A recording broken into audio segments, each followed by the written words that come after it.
Welcome, fans, to another show here on Monster Truck Classics, and we are going to look at Kraken. I'm going to be unboxing it, and he is number series 34.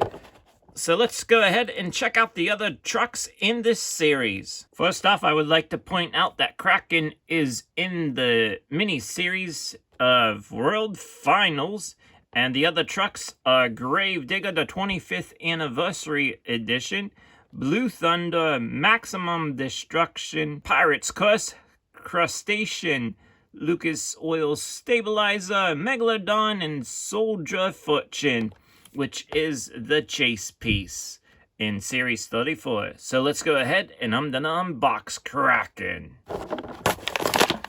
Here is Kraken out of the package, and we get hot pink wheels with the BKT printing on the tires.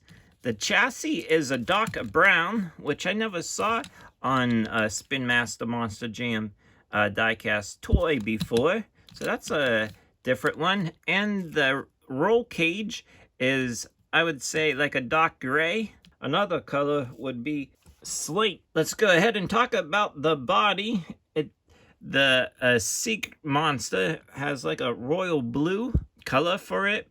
It does have the Monster Jam logo back here, and then the technicals, you can feel them underneath of the Sea Monster is kind of like a dark pink color. Then we get brown and just different colors for Kraken.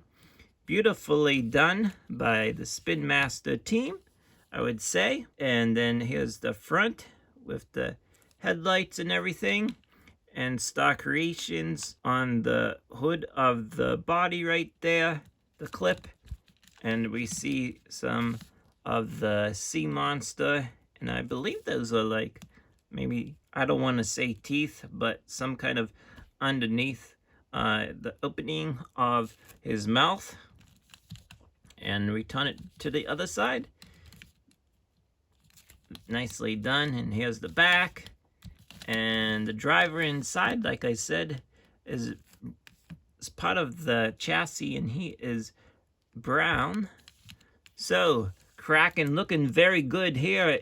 The blue version looking very good here in Series 34. So, thank you for tuning in to this show, and hopefully you enjoyed it.